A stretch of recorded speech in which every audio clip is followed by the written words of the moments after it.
What's up, everybody? Welcome back to another reaction. Today we have something that I don't think I've ever actually listened to. Something from Persona 3. I've heard music from Persona 3, but I haven't heard anything specifically from Persona 3. You know, like I've heard all of Persona 5. Lord knows I've listened to Persona 5 1,000 times, but I've never listened to just specifically Persona 3. And Door Jesus and my executive producers wanted me to get to this one, so here we are. I don't know what exactly this song is going to be, obviously. I just know the rough genre it's going to be. So I suppose without further ado, let's go! Yep, that is what I expected. It's also possible it might end up sounding familiar. But so far, no.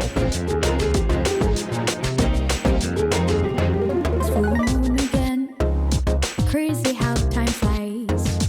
Ooh, I love that beat. The pauses in there were very tasteful.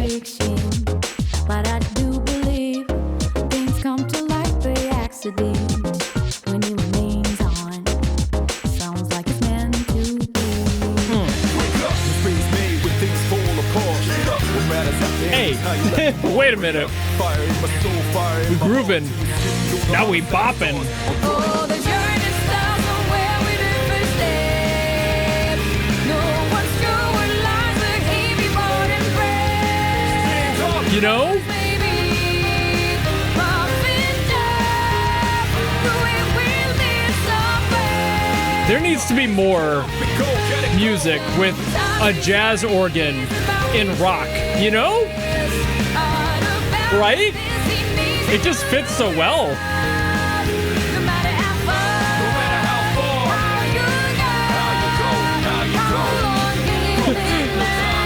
I do kind of love the hype man vibe this guy has. Yeah. Let's go. Just in the middle. Like, who let Terry in? God, this guy.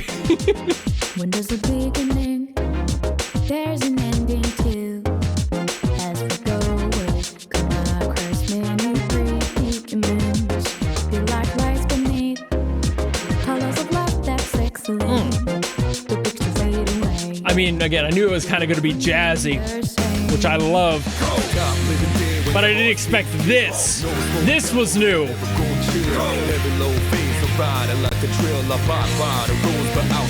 Only time will tell the money to the thieves. I really haven't heard enough from this game then. Because there's no way this is like a one-off sound, right?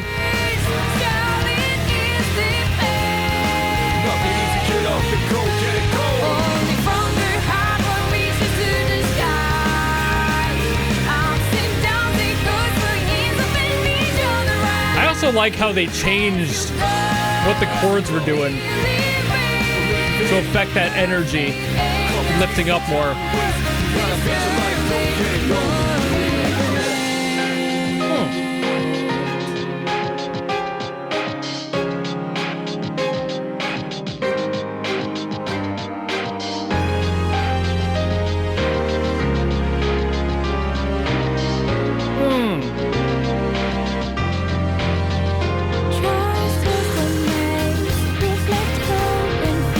I know it's not like what's canon to this, definitely not, but I'm imagining this girl singing this right now and this guy being Terry the hype beast. I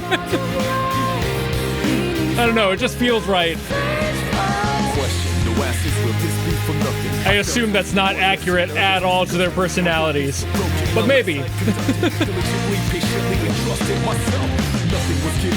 Gonna go earn it. Every pain needs another motivation. I burn it. Reputation doesn't stop death, but it stops life. Accept an open mind for life. One day this quiet voices will be heard. Loud and clear the story of the ones with me. Now I'm just vibing with it. The shock has settled. Nothing easy, get off the go, get it go. I love that build up too on the keys there.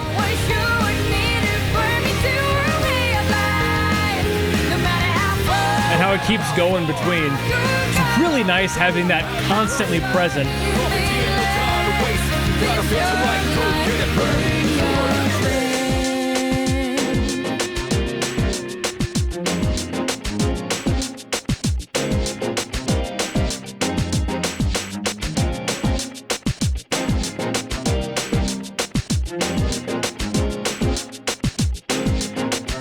I assume that's the end, right?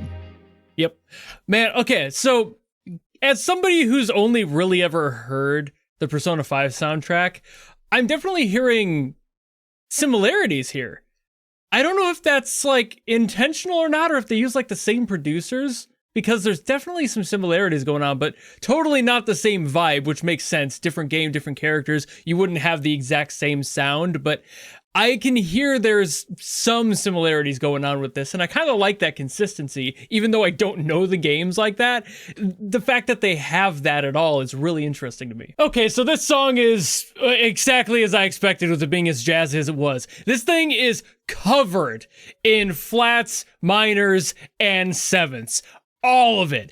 Every single goddamn part of it. And if you don't know what those are, they are the bane of my existence as somebody who's fairly new to playing the piano, but like, sevenths are interesting because they allow you to have more flexibility in your chord structure. They add an extra note on the top. They become a 4-note chord instead of a 3-note like a standard triad would be. And now we have more complexity in how to play them. And the fingering is what makes it suck because I'm not that good, like I said. So this song being absolutely riddled with them, literally everything in this song is a seventh, but that's exactly what jazz does, right? It allows itself to stay open. It opens end wherever it needs to, and it has that flex to go where it needs to. It's just the fact that it's hard to play. So I apologize that I will be struggling a little bit while trying to show you guys some of these things, and for a lot of it, I might just simplify it to the threes, because I'm way better at those. But I did put in the effort to learn some of them, so we're gonna have a few of those. So this is where we start. D flat, major seventh. Major seventh because it's a major seventh, not a standard seventh, which just doesn't sound as good. The reason that certain sevenths work and major sevenths are required is purely based on what the key is doing. And for this one, we have F minor, so it's a little bit more weird with where you need to have certain sevenths on there. So that's just one of those cases there where we have a D flat major seventh that works within the key rather than this, which, like you just heard, does not sound nearly as good. So start here, and then we also have C minor seventh. This is a standard seventh, not major seventh. So we now have that as well. And that's just kind of the alternating vibe we have going on here is between this and between this. And we also do have, like I said, everything else. And the general chord progression for this one is pretty simple. We go down to the B minor and up to the F minor. So we have, which is a very emotional, thought-provoking sort of chord progression. It's something that starts high, drops low, meets you in the middle, and then raises up a little bit. It kind of adds a question mark on the end of it. It's something that just brings you into this sensation of longing in a way, the way that it's structured, and that's really cool, especially for this sort of like a jazzy sound. Very common, but also just the amount that it opens up, the emotional longevity of the song. You can go so far with a song like this, something that starts high, drops, immediately matches, and lifts. That's not usually what things will do. Sometimes they'll start high, drop, and then work their way back up and like go the highest chord, lowest chord, and then two in the middle. That's more common and very common for things like rock, where you want to have that build back up, but you want more emotional emphasis on that stepping back into the loop rather than starting at one and then ending a little bit higher, and something that has a little bit more of that question mark quality to it, especially when you have things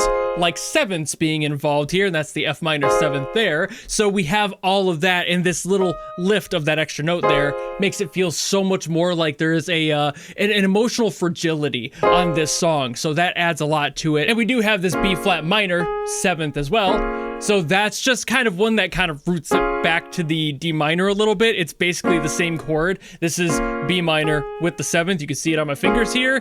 And then this is a standard D flat. So B minor seventh and D flat are very much within the same line. And that's what keeps them harmonically like tight. And it makes it feel that much more interesting to play them right after each other. So if we forgive the seventh up here, it's a very easy adjustment to just walk right down to that and then build your way back up to something that lifts. And now I'm just gonna skip forward into the chorus because that little transition that the hype guy gets into basically covers the same things I'm gonna be talking about now, so I'm not gonna worry about it. It's just in a slightly different pattern. But what happens with the chorus is pretty fun. So now we have to find a way to get the energy to rise, but then it also settles again.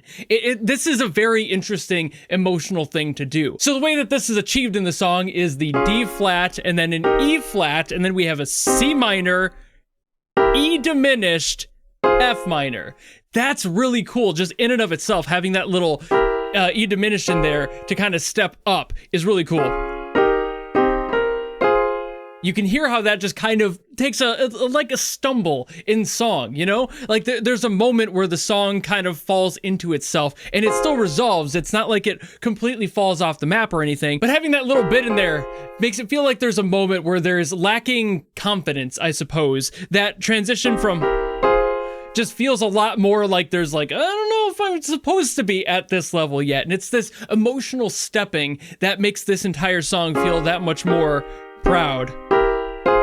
And it's at the same time that it leaves us wondering, is that okay? Like, is the song going to be okay after a moment like that? Because a diminished into a minor resolution isn't something that feels necessarily resolved. It does, like, even though it is a resolution, it doesn't feel like the statement is finished. And it makes us wonder if there's more. And of course, for this song, there is more after that. Because for the second part, we go down to the B minor again, and we start from here and we work our way up. C minor, D flat, E flat.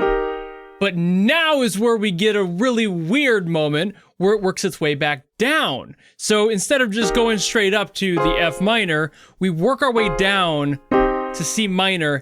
It's F minor down here. That's where we settle. We lost all the momentum we had before. We were riding high on ending it up here, and it's like, okay, wow, great, fantastic, energy high. Nope, never mind, lied.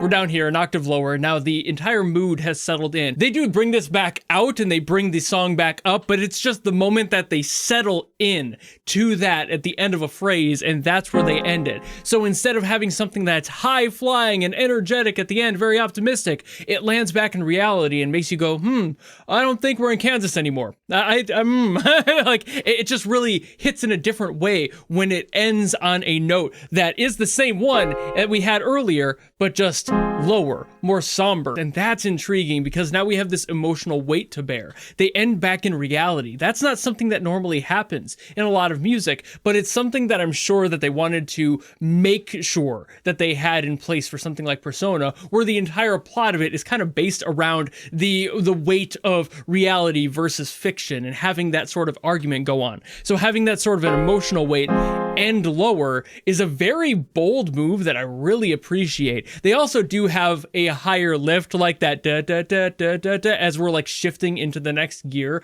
of the chorus. It does just kind of step up, which is really cool here because this acts as a connection between the F minor and an A flat. So we have this little connection here where right here we have the F, but now we are stepping up from the half step up there. And now we're on the center of the A flat. And now we have that connection up here. It's an A flat that ends the high note on an E flat, which is similar to what we were dealing with earlier. This is a D flat that we had earlier here, but the point of this being lifted into something on the high note is purely because it goes a little bit further beyond than what we had before. So it allows you to feel like there's more to reach above. There's really no higher to go than that in this song, but the fact that it continues to build to that and shows that there's the potential we could is all you really need to have that hope stay alive, that little flame of hope. And I really like that this song does that. This is really cool. This is a great song. There's so much to talk about with this one, just the structure of it and how they did everything with, again, I was expecting it to be a little bit more jazzy. I did not expect the rock to come into play and how that changed the sound and everything. And clearly the chord progression and how it handled itself was completely changed when that happened. And I really like that they have that dichotomy in this song. The fact that you're allowed to go up, but not too far. The fact that you have something that's a little different, but also reminiscent in the same way, like jazz and rock, something that doesn't sound like they should work together, connected by like a spoken word, almost rap beat section in there too. Like there is this essence that there's a transition in the song, but they're also not allowed to touch each other. They are different enough that they're completely self-identifiable.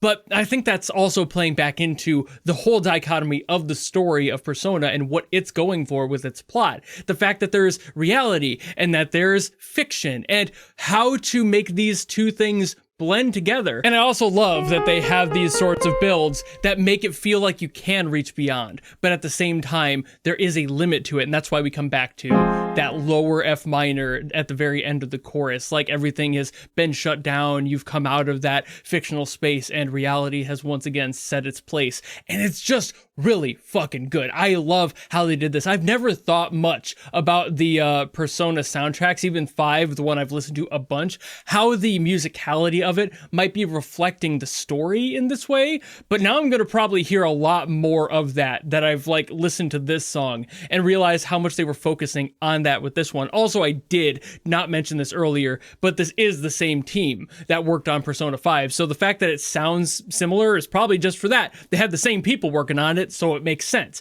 but that's kind of irrelevant. The point is that they're keeping that consistency in the worlds themselves and giving each one an identifiable sound, because this does not sound like Persona 5. It has its own identity, its own vocalist. It's not the same person singing, so it keeps this identity within that product itself. Even though it's within the same series, you can definitely distinctly tell that this is a Persona 3 sound, and Persona 5 sound, and all the other Personas I'm sure have a similar thing going on where they just do not have the exact qualities. Just similar enough, but not too much to the point where you get confused by it. That's a really cool quality that I think a lot of people just skip out on, and I really appreciate for them. But I've yapped plenty on this song, probably a little bit too much. I'll have to see how much I have to cut out of this one, but either way, thank you all so very much for watching. If you enjoyed this video and you want me to get to something else from Persona or anything else, drop it in the comments below and I will do my best as always to get to those. Or if like Door Jesus did, you want to guarantee that I listen to something, you can always go to my Patreon or my YouTube memberships, or you can force me to listen to something. Doesn't matter what it's from, who it's by, if it's good or bad, none of that matters. That's why it's a guarantee. But if you don't want to do any of that, maybe just want to follow me and support me for more stuff coming in the future, you know how to do all that, and I'll see all of you in the next video.